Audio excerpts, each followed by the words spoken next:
Good morning. It's a new season. We are gathered together as community and welcome. Welcome to each of you. Spiritual Seekers United in Community is who we are. My name is Chris. My pronouns are he, him. Welcome to this inclusive community. We hope that whenever we gather, we're doing so to live out a more just and generous spirituality, learning how to continue being open, expansive, loving, kind humans in this world. We have a video on our website that explains a little bit about who we are, and one of the lines from that video is when folks say that we think that spirituality isn't about beliefs and doctrines demanding agreement, but is about living fully and loving deeply. This is a good way to think about what real, honest community can be about, and we hope that we can do that whenever we gather. So welcome to each of us as we do gather today on this kind of the first season of our programs for the fall, our day that we call Welcome Fest, and we are really thrilled to be together today. And after, even if we've been here through the summer, it's a time to kind of reconnect and to think about the season ahead. So I also want to share in our affirmations that we do each and every time we gather, knowing that we are all welcome here. And if we've heard this 100 times, or if this is our first, may we hear it speaking to us personally in all the ways that we need it. We are all welcome, all ages, all sizes, all colors, all cultures, all genders, all sexualities, all religions, or none, all abilities, all statuses, all types, all people. So welcome home, welcome to community. And it wouldn't be September if we didn't sing the song Part of the Family. So if you're part of the family, welcome. If you're new, then please feel like you're part of the family. We welcome you, and we'll sing ourselves into this circle today.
Good morning, everyone. And it's just so wonderful to be here as a part of the family. In the middle of that song, I started to get choked up, and I thought, get a hold of yourself, Joanne. So, my name is Joanne Van Beek. My pronouns are she and her, and it's truly a wonderful privilege that I have this morning to be the spiritual gathering companion for our time together. Each time that we come together here at Southminster Steinhauer United Church, better known as Spiritual Seekers United in Community, we pause. And we pause to acknowledge this space and this land. It's a practice we uphold weekly. I think it's to ensure that we remember and we return to our connection and commitment to this land and its original peoples. And so today we gather with deep respect for the fact that we are on Territory 6, Treaty 6 territory land. Here, on this spot, we are on the traditional lands of the Cree, and specifically in this southwest area of Edmonton, on the land of the Papa Chase First Nation. Now, additionally, we recognize that we are in central Alberta, the homeland of our Métis brothers and sisters, and a place where many of our own ancestors chose to settle, or we ourselves have established our homes. And we can be deeply grateful for all of this. So today, may our songs, may the words reflect our aspirations, our actions, our intentions to uphold and to return to our commitments and hope for reconciliation and harmony with all of our Treaty 6 relations and this beautiful land that we call home. Now, another ritual we incorporate into our weekly practice is the lighting of the community candle.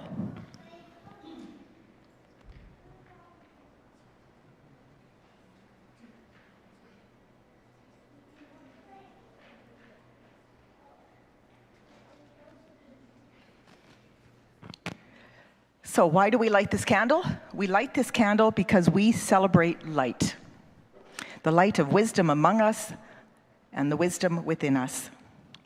The light of wisdom that stretches back farther, actually, than our memories, to the reaches of creation, to the light of wisdom that encompasses and encircles Abraham and Moses, Jesus of Nazareth, and the Christian witness, that encircles Muhammad, Buddha, and the wisdom of all spiritual endeavor.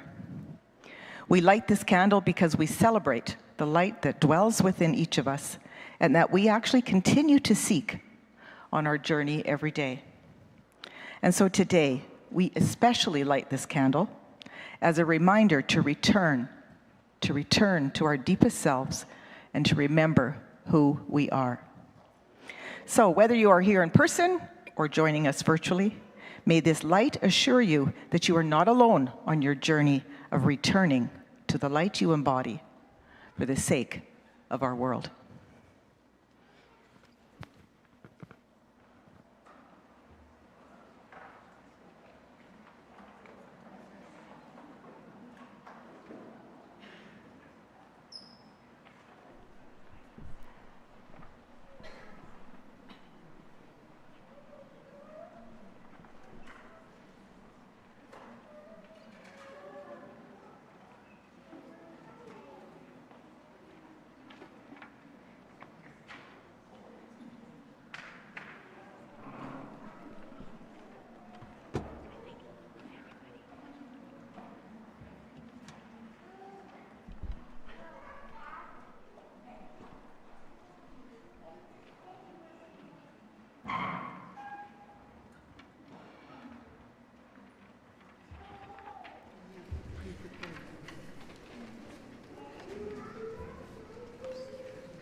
If you feel like dancing, come to the carpet.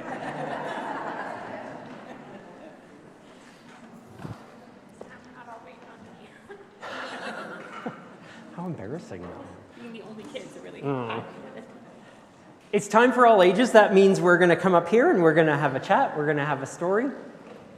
I want to say good morning to you. Hi. Come on in. Come on in. How could I miss her? Oh, yeah, there's lots of room. We'll wait. We can shift up. Lots of room. Beautiful, beautiful. Well, I have a story today. Does anyone like spiders? Oh. Thank you. Did you say spiders? Spiders? Do you like spiders? I Thank do you. not like spiders. I do. You do? Do you like spiders? I Nice. am terrified. Terrified. Well, you know. Me? I actually kind of like spiders. Oh, yeah. Well, I love spiders as long as they're not in my bedroom. Yeah, I don't like. Yeah, I don't like. No, I'm going to do that. Thank you. I don't like them when they're in my house, but when they're supposed to. Where they're supposed to be. Yes, exactly. So our story today is about spiders, one spider in particular. You had a bad dream about spiders? Oh, that's awful. Well, This is a story about a spider. Hopefully it won't give us bad dreams. Spider crawling on my leg. So there is a story from Africa, thank you. And the spider in this story is named Anansi. And that's an African Swahili, I think, name for spider. So this is a story that's going to come to us on a video up here on the wall. Are you ready? It's pretty short. Here it is. Thank you, Tyler. Anansi and the Pot of Wisdom, a tale from Ghana, West Africa. Nyame, the god of heaven, kept all the wisdom stored up in a clay pot. One day, Nyame gave Anansi the spider a special gift, the pot with all the wisdom in it. Anansi was so excited. He did not want to share with anyone else. Anansi decided to keep the pot away from the world. He tied the rope around the pot of wisdom, and it hung down in front of him, so he would be able to climb a tree. Anansi found it difficult to climb the tree. He was beginning to get very impatient and bruised and tired. Anansi's little son had been standing at the bottom of the tree watching. Suddenly he said, "But father, wouldn't it be easier to climb if you tied the pot to your back instead?" Anansi tried tying the clay pot full of wisdom to his back, and it really was a lot easier. But then he stopped and thought, "I'm supposed to be the one with all the wisdom, and here this little child was smarter than me." Anansi was so angry about this that he threw the clay pot down out of the tree. It smashed into pieces on the ground. Of course, all the wisdom got out and flew away all over the world.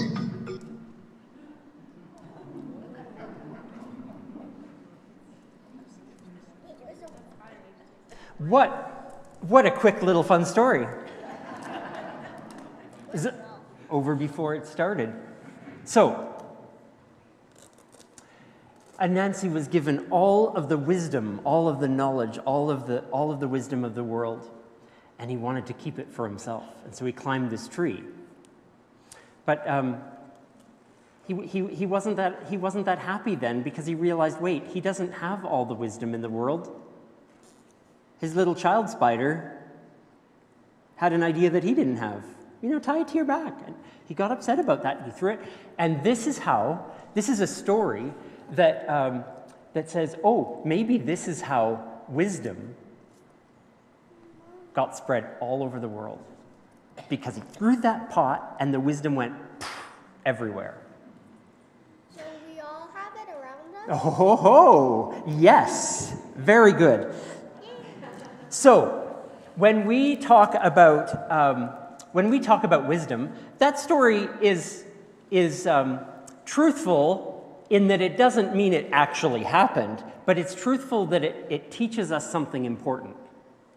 That story teaches us that everybody in the world has a little bit of wisdom, has something that they know that's really important, things in their heart that are very special. And everyone has it. And it's why it's so important to be together. At school, in your classes, or here in Kids Spirit or Youth Space, or in this room, or with your families, or with your groups of friends. It's so important because we get to learn what little pieces of wisdom everyone else has. And that's the beauty of getting to know each other and sharing with each other and learning from each other. So this is, in fact, why we come here every Sunday, or why we go to Kids Spirit, or why we go to Youth Space, or why we do things that help us learn, because we want to know what wisdom everyone else has. And maybe that'll make our lives really better, more fun. Amazing. Beautiful. Kind. Yeah, all of those things. Yes, generous, exactly. So, take your little bits of wisdom that you have in you, and I hope that you will share those with each other, and I hope you will be open to hearing and learning the wisdom of others. That's not just something for a Sunday, that's something for every day, for all of us. We all seek to do that. Space facts. Space facts, amazing. You will share that wisdom with others, I know it. Okay, so it is time. Kid Spirit is our program for elementary age kids. That was from the playroom all the way. Yes, it is. Can I give you that back? Thank you, Tyler. And Youth Space is our program for youth. So I invite you, if you would like to go to any of those programs. Kid Spirit happens this way with Daisy and Ariane. Look, they're standing up almost. And they are going to lead you in Kid Spirit. And Wes is here, has already left the room. But Youth Space happens that way and in the youth room downstairs.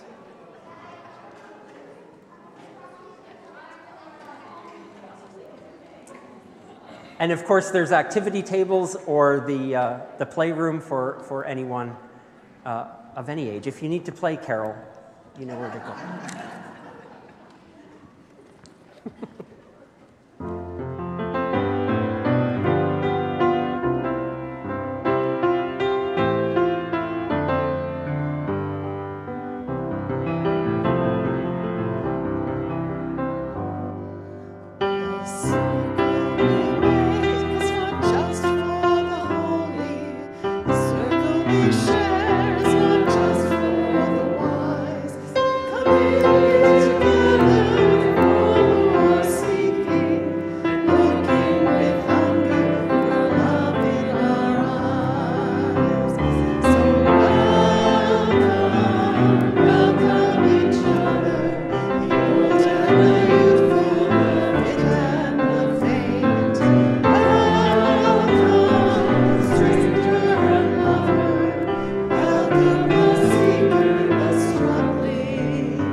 was everything I could do but to wave and everybody say, welcome each other, come on. Next time I'm doing that.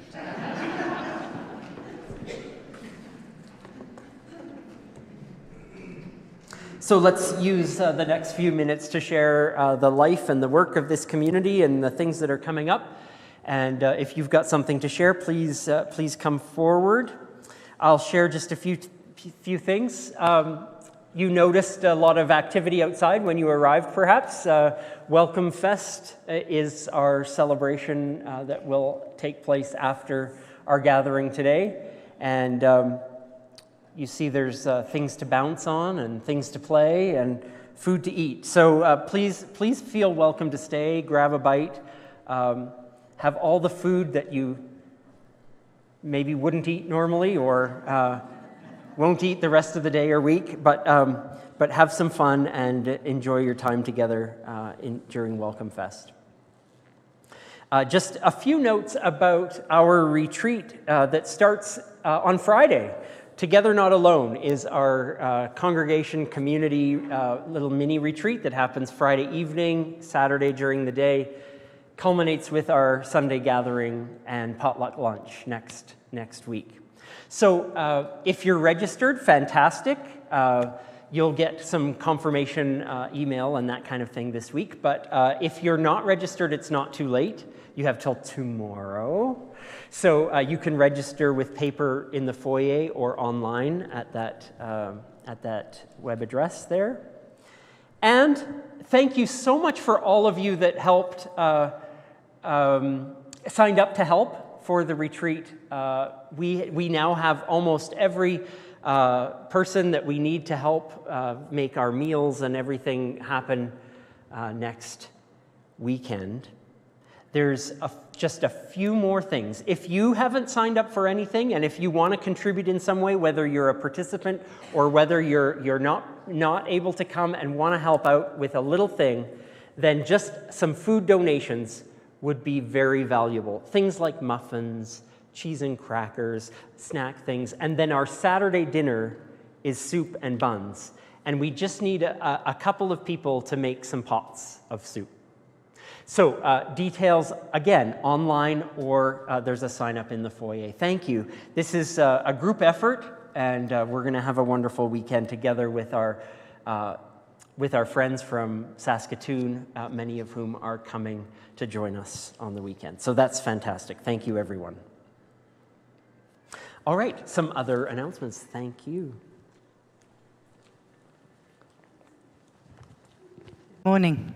My name is May Kellerman, and my pronouns are she, her. I am the bearer of great tidings, and I would like those of you who have these ghastly little devices on hand, whip it out.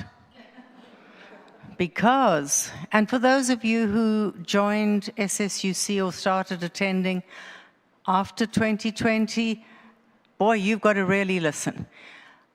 And for those who have been here much longer, you're going to be delighted to hear that the fall dinner is back. Please mark your calendars right now for the 7th of November, whatever day of the week that may be. It's a Friday or Saturday, I don't remember. It is going to be the funnest evening that you can imagine. We are going to have a delectable food from our very own Teng Kai, who is a not yet but will be soon Michelin star chef. No pressure, Teng Kai. We're going to have entertainment. We're going to have auctions. We're going to have all sorts of wonderful things happening. We also need one more, at least, preferably 2 more people to join our tiny little committee.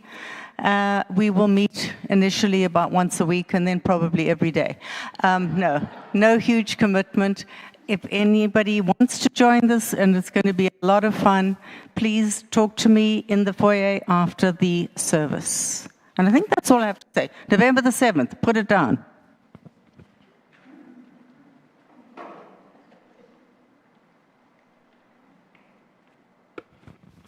Morning. My name is Jackie Faust, and my pronouns are she and her. Today I'm here representing Tuesday Connection.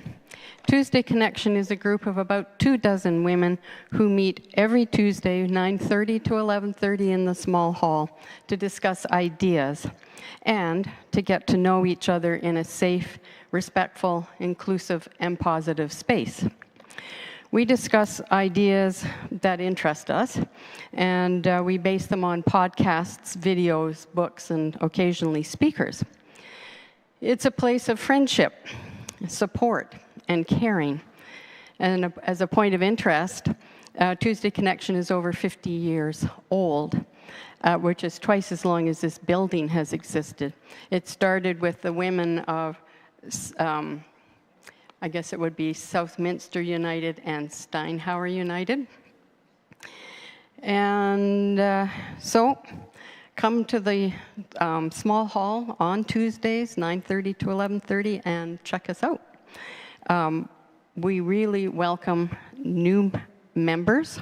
And if you check the morning messenger, you'll find we'll post the daily topic or weekly topics. Thank you.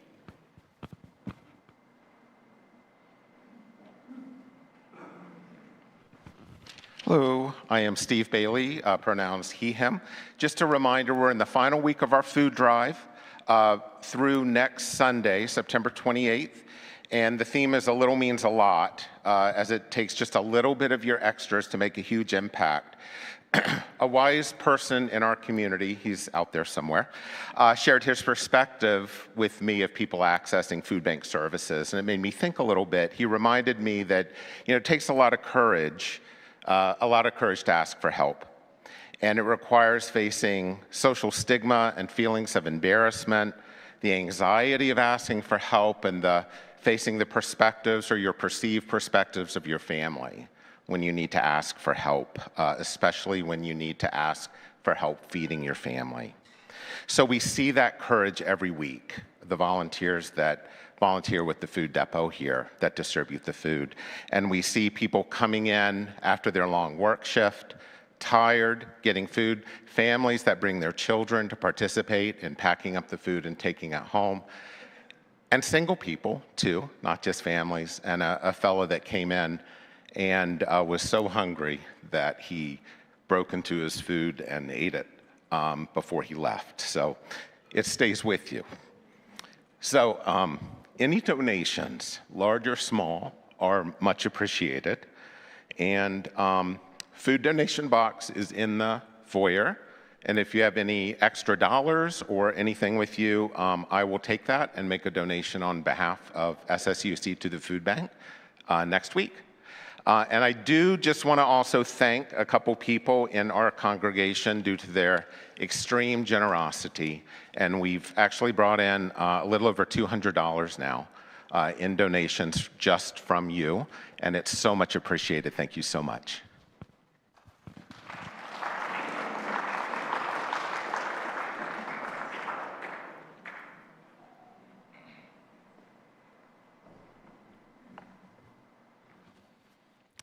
Well, there's certainly lots going on, hey?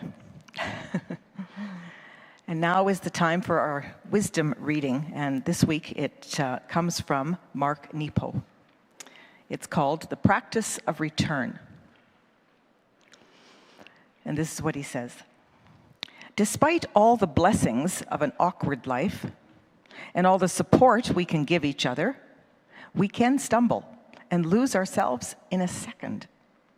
I can leave home tomorrow and trip into an old insecurity and flounder for days. And you can become lost no matter how many times you have found your way. Accepting how quickly our course can change opens each of us up to the practice of return. Being human is to always be in return. To sacredness, to wakefulness, to the fact that we're on the same journey, alone and together. We're safe, then afraid. We're calm, then agitated. We're clear, then confused. We're enthusiastic, then we're numb. We long for the moments of lift, and we run from the moments that weigh us down. But the inescapable rhythm of life lifts us and weighs us down by turns, just as the ocean swells and dips with each wave. When we lose our way, each of us is challenged to discern and embody a very personal practice of return to what matters and to what has heart. Returning to ourselves when we stray makes me think of a friend who worked in Denali National Park in Alaska for a summer. When the sun is out for 20 hours a day, she found it hard to sleep and learned that even when our eyes are closed, something within us still tracks the light. Likewise, even when we're not aware, there is something deep within us, something we can trust and return to. These are the words of a contemplative and an author. May we find wisdom for our living.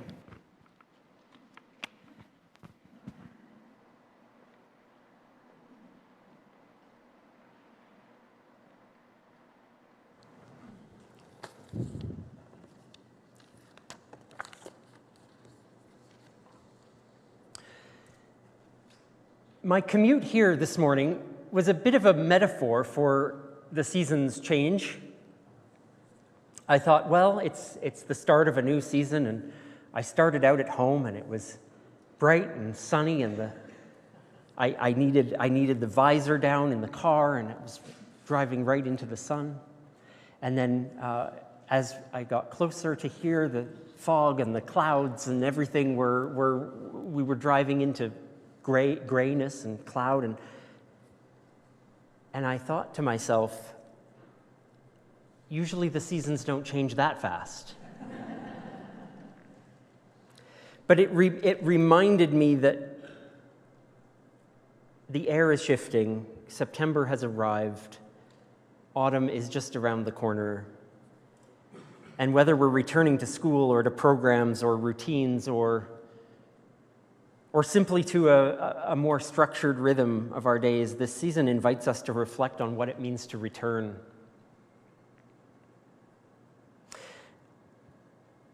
I think, though, we are warned not to be fooled.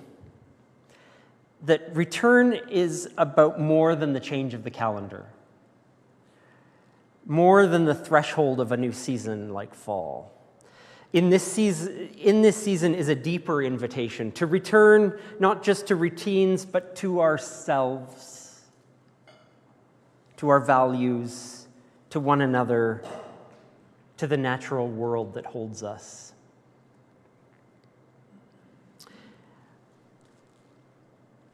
Being human, Mark Nepo writes, is always to be in return.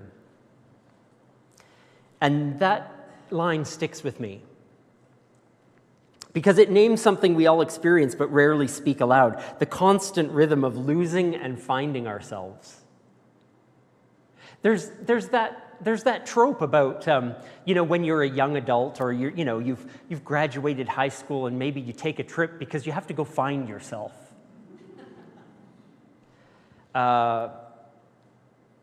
We're constantly losing and finding ourselves.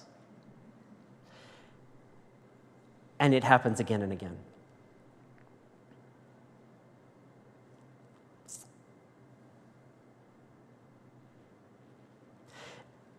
I also wonder how much stigma there is around that, losing ourselves or losing our way. We aren't broken when we find ourselves wondering who we are or what's next or what we're doing. We're simply human, and being human means practicing the art of return again and again. Whether we're on the path or off of it, whether we're where we want to be or where we're not. The inescapable rhythm of life lifts us and weighs us down by turns, just as the ocean swells and dips with each wave. So we're part of nature. We are nature when we ride these waves of knowing and not knowing, of being secure and insecure, of feeling well and feeling lost. Constant motion, that's who we are. We rise, we fall, we feel joy, then numbness, clarity, then confusion, enthusiasm, then fatigue. So thank you, Mark. This is very depressing. We know that this is the ride of our human life. But in that rhythm, the call is to return. Not once, but many times, to what matters, he says, what has heart, to what grounds us.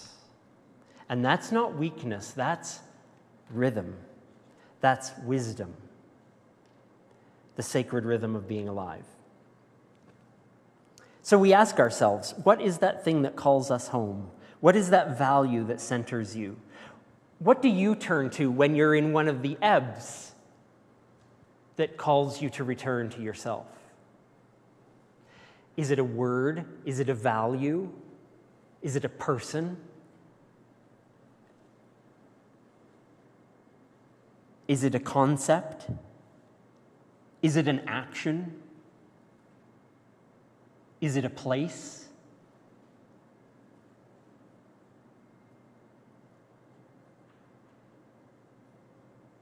There is something for all of us. That innate something inside of us that still tracks the light, as Nepo said, that tracks the light even when our eyes are closed, and that helps us to find ourselves again, to return. I have a friend who used to have a t-shirt in his favorite purple color. Maybe he still has it, I don't know. But he would wear it every now and then when he needed a reminder. He pulled it out of his closet and he put it on, and he wore it for the day, and it was what he needed to reset himself. And I tried to find a picture of this t-shirt of his, and I didn't really do it justice, but his t-shirt said this: "Plot twist, the protagonist was me all along."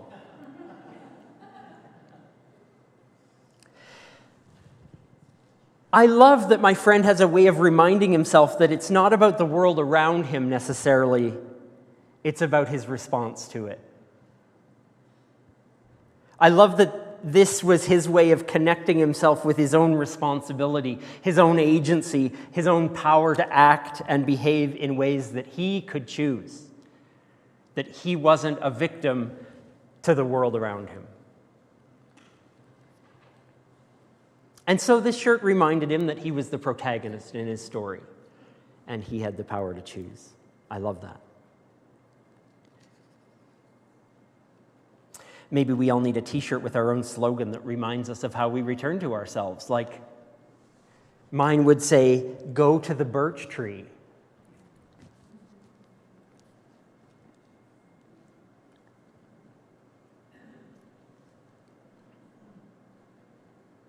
Should we all make t-shirts? This is a great idea. I love this. Sure, we need reminders, but at all times, even when we're lost, even when we're unaware, we know the way deep within us, don't we? We know it. There's a compass inside us, quiet, steady, trustworthy. Some of us have families of origin that provide that support. Others of us have families of choice, circles of friends, spiritual community that we surround ourselves with. But all of us need connection. The communities we create help us to know we belong and create a buffer when, like Nepo has written, we stumble and lose ourselves in a second. Sometimes I can remind myself with a t-shirt or with a thought or with whatever, and sometimes I need someone to hit me on the head. Together and alone, we find ways of returning to ourselves. There's a passage in the poetry of the prophet Isaiah that paints for us a picture of this kind of supportive and affirming community in the midst of terribly hard times. A people exiled from their homeland and living away from all that they knew, and the encouragement that echoes this wisdom of returning, literally returning to their homeland, but more urgent, returning to themselves to remember who they are. It goes like this: "Even your words will go out from your mouth and shall not return empty, but they shall accomplish all that you purpose and succeed in all for which you send them. For you shall go out in joy and return back in peace. The mountains and the hills before you shall burst into song, and the trees of the field even shall clap their hands."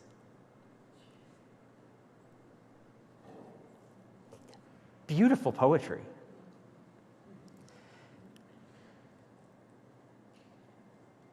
And it speaks about the connection of our actions and our words with the world, with how they go out from us and will come back to us. They speak of our connection with the world around us, with nature, that the mountains and the hills and the trees and the streams are part of what we do and part of our lives,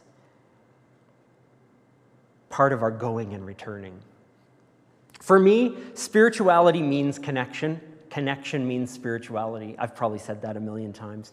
Spirituality for me means connection. So this season of return is not just about personal reflection, it's about reconnection with each other, with the earth, with all that's sacred. We all resonate with each other's return to ourselves and return to each other and what builds healthy connection. We respond to each other. Nature responds to us. We respond to nature. We are one and the same. So my invitation as we step into this season, whatever September and the fall brings, is to move deeper than just our schedules and our routines and our rituals and our calendars, but to ask ourselves, what else do we need to return to? How are we returning to ourselves? What's dwelling deep within you, centering you, something that you trust to return to again and again? What practice or sacredness is calling you back?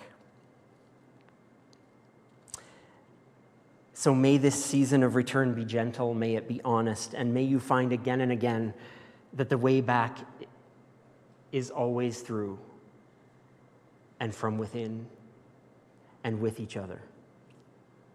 May it be so.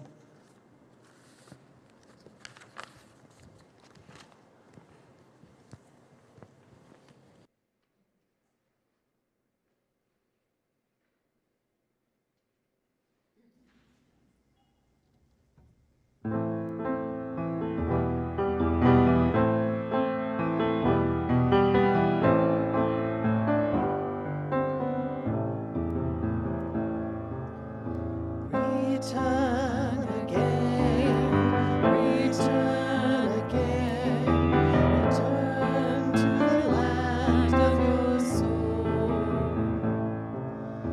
Return again, return again, return to the land of your soul.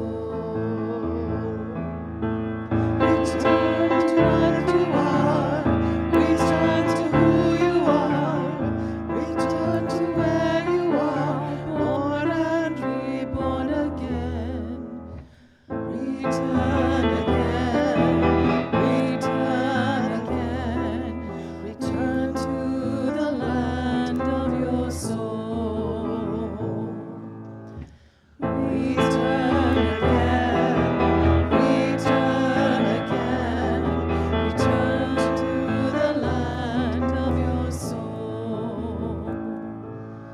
Return again, return again, return to the land of your soul. Return to what you are, return to who you are, return to where you are, born and reborn again.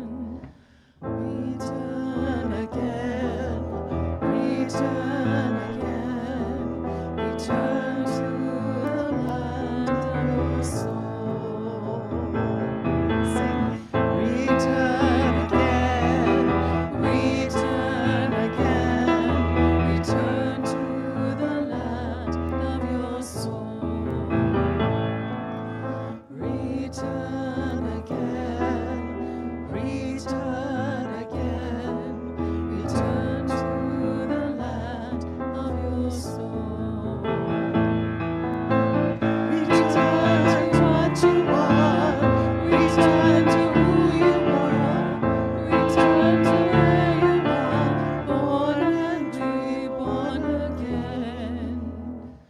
Return again, return again, return to the land of your soul.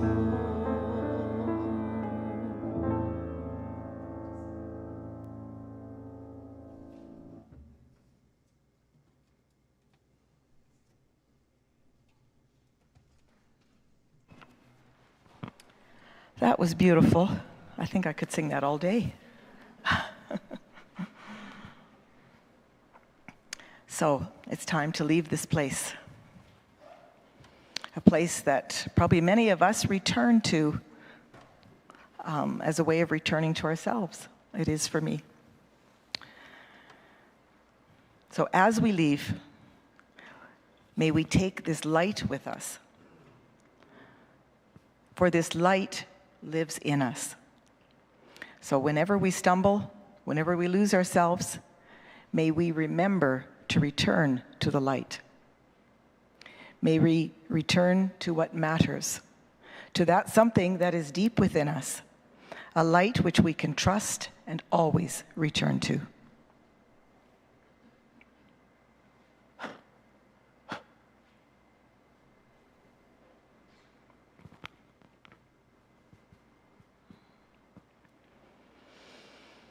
And now, as we leave this place, let us strengthen our intentions together with a reimagining of the Jesus Prayer. Together. We embrace the sacredness of all life with awe and reverence, and we commit ourselves to work for a more fair and just world. We seek to live with deep intention that all may have enough for today.